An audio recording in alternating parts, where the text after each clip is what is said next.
I thought, like I said, Willie drove the line, like with Johnny and Michelli, like all three of them, but Willie did what he does. He had the puck, he was doing things, he's making good decisions, driving it deep and doing what he does in the offensive zone, but I thought they were responsible defensively.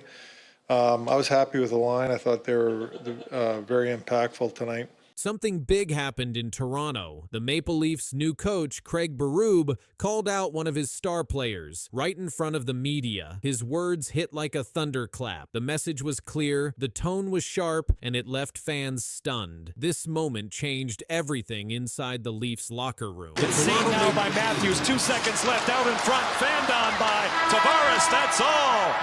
And Detroit in front of Cam Talbot. They get it done. The Toronto Maple Leafs had just finished their game against the Detroit Red Wings. The final score was 3-2, and the Leafs lost. It was their second loss in the first 3 games of the season. After the game, head coach Craig Berube stood before reporters and spoke about forward William Nylander. His comments came straight and strong. Berube said Willie that needs Nylander... more shots. He doesn't have enough shots. I think in Detroit didn't have any, had 1 or 2 tonight. We need to get him more. He needs to attack more, he needs to shoot more. He's got to get on the inside more, like things like that. So, yes, we do need more out of him.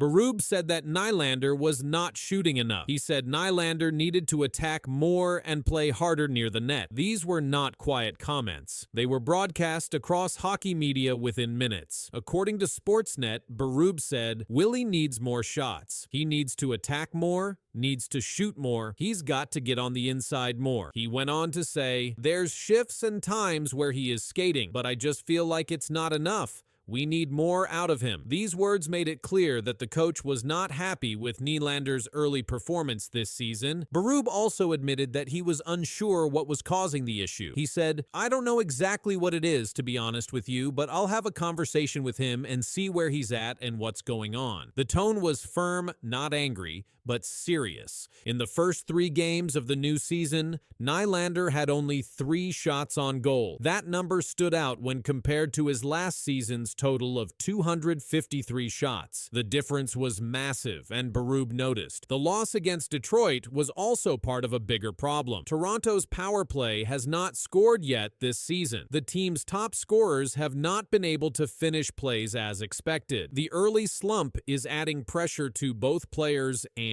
coaches. Barub pointed out that Nylander is working with new line mates this year. That change could be affecting how often he has the puck. Barub said, we need him to score goals, right? That is what he does, but there is more to his game than that. Sometimes they're not getting it enough, so they're not feeling like they're into the game. This comment showed that Barub sees Nylander's issue as both mental and tactical. Soon after Barub's press talk, the story spread quickly. Headlines across Toronto and the NHL world focused on his criticism. Fans began to wonder if this was a message only for Nylander or for the whole team. Team captain John Tavares stepped up to defend his teammate. He said Nylander is a key part of the Maple Leafs and that everyone in the locker room supports him. Tavares said that as captain, he trusts Nylander's effort and knows he will respond. His words helped calm the noise but did not erase Barub's message. The public call-out happened less than a year after Nylander signed a major contract. His new deal was for 8 years and carries a salary cap hit of $11.5 million.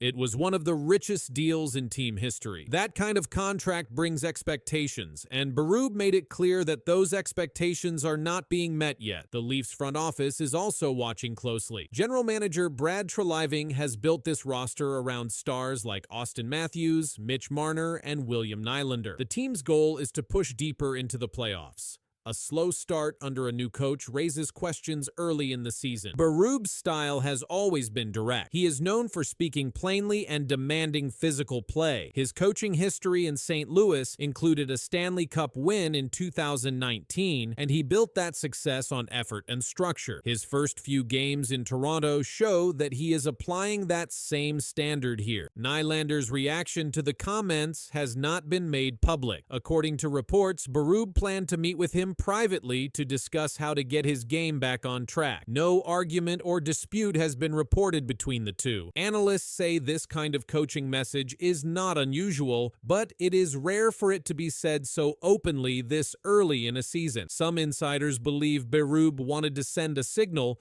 not only to Nylander, but to the entire locker room, that effort levels must rise. The Maple Leafs will face the Nashville Predators next. That game will give Nylander a chance to respond on the ice. Fans and media will be watching closely to see if he increases his shot count and plays more aggressively. If Nylander regains his scoring touch, this story may fade into a small early season spark. If his numbers stay low, pressure could grow again, not only on him, but on the whole Leafs lineup. Berub's comments were short, specific, and powerful. They showed that no player, no matter how skilled or well paid, is above being held accountable. For now, one thing is clear. The head coach has set his standard, and the Leafs star must answer it on the ice. Marty, you have an experience of people doubting you, and I think when Marc-Andre just mentioned that you coached at a junior level, you corrected him and said, Pee-wee, there's a lot of people out there that are doubting you right now. What do you have to say to those people? They were written off, but now they're coming for everything. Under Martin St. Louis, the Canadiens have turned from a rebuilding roster into a relentless, hungry force that refuses to quit. From grueling practices to last-second goals, this team isn't just playing hockey anymore. They're proving that Montreal matters again. All that stuff, you know, as an athlete, as a human, all that stuff that people want to doubt or talk and say and comment, to me, it's all noise. It's always been noise. And I've always been a guy that blocked the noise and gets after it. And that's what I intend to do. Since Martin St. Louis became head coach, the Canadiens have changed. He took charge in June 2022 after a long playing career. He was the 32nd coach in team history. In his first full year, Montreal finished near the bottom. But under his plan, that changed quickly. By the 2024-25 season, the Canadiens jumped to a record of 40 wins, 31 losses, and 11 overtime losses. That gave them 91 points, 15 more than the year before, and their first playoff trip in 4 seasons. These are not small steps. They are proof of change. In May 2025, the National Hockey League named Martin St. Louis one of 3 finalists for the Jack Adams Award. That award goes to the best coach in the league. He was honored for helping Montreal move from a rebuild into real competition again. His work caught the eye of analysts, players, and other teams. Now, at the start of the 2025-26 season, the Canadiens are working harder than ever. Training camp opened with a clear message. St. Louis told his players that every day mattered. Every shift had to mean something. Team captain Nick Suzuki backed that up. He said the group had to come hungry every day. That message stuck. In their recent games, Montreal's new style is showing. They beat the Chicago Blackhawks with a goal in the last seconds, 15.7 seconds before the horn, to be exact. Defenseman Caden Gooley scored that winning goal. It showed that the team doesn't stop pushing even when the clock is almost gone. That type of finish is what St. Louis has been asking for. In that same game, Montreal had 10 power plays. Chicago collected 39 penalty minutes. The Canadiens fired 12 shots on those chances. Those numbers are a sign of control, and also a sign that their special teams still have room to improve. St. Louis said that execution under pressure is part of what separates good teams from great ones. He is also testing new lineups. Reports from Sportsnet say St. Louis may move rookie Ivan Demidov into the top power play unit. Demidov, who joined Montreal from Russia, is already drawing notice. In one game, he stopped a breakaway chance by skating hard back on defense, something St. Louis wants from all his players. Global News reported that this kind of two-way effort is exactly what the coach expects from young talent. It's not just about scoring, it's about playing the whole game. Another player showing progress is Zach Bolduc. Montreal traded for him this fall. In his first 3 games, Bolduc scored in every match. His ice time jumped from just over 13 minutes to almost 17. He earned that through hard play. He also changed the way players train. In recent interviews, he said he wanted practice to feel like real game. He didn't want slow warm-ups or lazy drills. He told players that every shift in practice should mirror how they play when the puck drops for real. He said, "Do what the game demands." That line has become something of a motto inside the locker room. The Canadiens' improvement isn't only on paper. The team looks more organized, more confident. They still make mistakes. Every young team does. But now those mistakes come from trying, not from hesitating. St. Louis said that once players learn his system, he can demand more from them. That's what's happening this season. The change also shows in leadership. Nick Suzuki continues to grow as captain. The coach has made clear that every player must understand his role. In Montreal's system, the defensemen are expected to help the attack. The forwards must backcheck and protect the zone. Everyone moves together. Sportsnet noted that this approach has made the Canadiens harder to play against. Even league insiders have noticed. In a Reuters report from May 2025, St. Louis was called one of the best new coaches in the NHL. His name appeared next to veteran bench bosses like Scott Arniel of the Jets. For Montreal fans, that recognition mattered. It means the work is paying off. His players respect him because he's done it himself. St. Louis played more than 1,100 NHL games and won a Stanley Cup in 2004. He knows how to lead because he's been in their skates. When he speaks, the locker room listens. Montreal's hunger is now a defining trait. In interviews, players often repeat that word, hungry. It means they want to win, but also that they're never satisfied. The team's climb from last place to playoff status in 2 years shows that attitude. In a recent report from the Hockey News, St. Louis said this phase of the rebuild is about consistency. It's not enough to compete once in a while. The Canadiens must bring the same level every night. That's how real contenders are made. As the season continues, Martin St. Louis's impact can be measured not just in wins, but in how his team responds to pressure. The Canadiens aren't coasting through games anymore. They chase pucks, finish checks, and skate hard in every zone. Every sign points to a team that has rediscovered its edge. From the front office to the fourth line, Montreal is buying into what St. Louis started. The results are showing on the scoreboard, and across the league, people are starting to notice. The Canadiens have become what their coach demanded, hungry again. Demidov avoided the check. Demidov. Look out, gave it away right on the tape of Pinto. And I think a cross-checking call behind the play. I think it's going to be a slash. And it's going against Ottawa, and Nick Cousins can't believe it, and he'll go for 2 or less. This has been a parade to the box for Nick Cousins, unfortunately. He's going to take a little slash of Demidov into the hand here.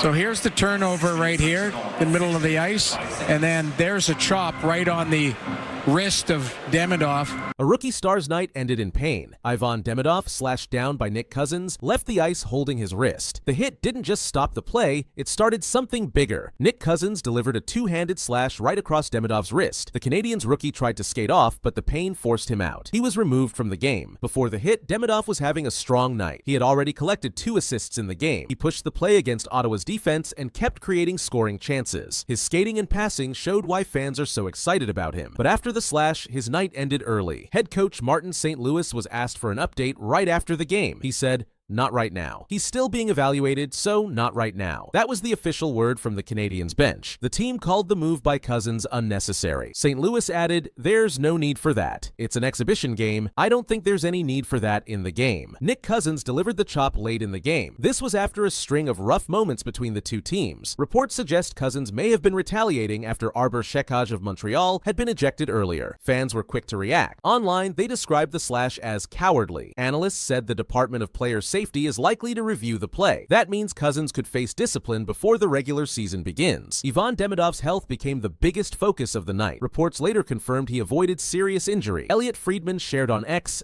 "Don't believe there's any long-term injury concern for Demidov after the slash he took last night." This was seen as good news for Montreal, especially with the season opener scheduled for October 8th against the Toronto Maple Leafs. The Canadiens have already decided to be cautious. Demidov may sit out the next preseason game. This is to give him time to rest and recover. Alexandre Carrier also stated that none of the Canadiens players had serious injuries coming out of the game. That includes Demidov. Even with the incident, the Canadiens won the game 5-0. The score was one-sided, but the conversation after the final horn centered only on Demidov's injury. Before leaving, Demidov had shown the skill that made him a top draft pick. He helped set up goals. He pressured defenders. He drew coverage every time he carried the puck. His play stood out until the slash ended his night. The Canadiens organization is now focused on two things: his health and the league's decision on Cousins. The NHL has not yet released an official statement, but based on past cases, a review by the Department of Player Safety could come within days. The slash happened as Montreal and Ottawa played in Quebec City. The game drew attention because of the rising rivalry between the two clubs. This preseason meeting continued that trend. Demidov's injury scare raises larger questions for the league about how much physical play is allowed in preseason games. Martin St. Louis made his position clear. He stated again that there was no need for that type of slash in an exhibition setting. His words echoed through the post-game press conference. The Canadiens are expected to update Demidov's status as soon as team doctors finish their checks. For now, the official word is precaution. They do not want to risk a setback for one of their most important young players. The Canadiens, despite the slash, showed strength in the rest of the game. They scored 5 unanswered goals. The situation will now move into league offices. The NHL will study the slash and determine if Cousins faces a fine or suspension. The video review will play a role in that outcome. If discipline comes, it will likely be announced before the Senators' next preseason game. For Montreal, all eyes remain on Demidov. His arrival in the NHL has been highly anticipated. He has been labeled as one of the top prospects of his draft class. In his short time with the Canadiens, he has already impressed fans and coaches. That is why the slash drew so much attention. It was not just about one player getting hit, it was about the future of the franchise taking a dangerous shot in a preseason setting. Elliotte Friedman's update eased some fears. His words were direct: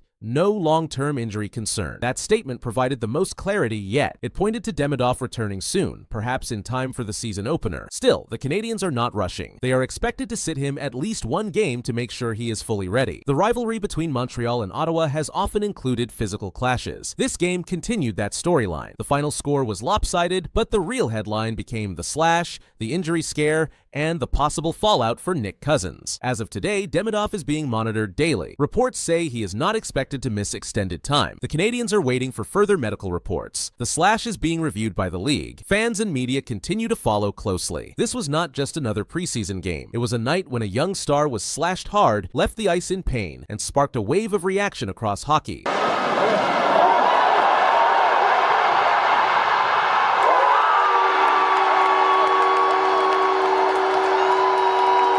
Ivan Demidov just turned a rookie showcase into something no one saw coming. The Bell Center crowd watched in awe as the 19-year-old forward pulled off plays that left the arena shaking.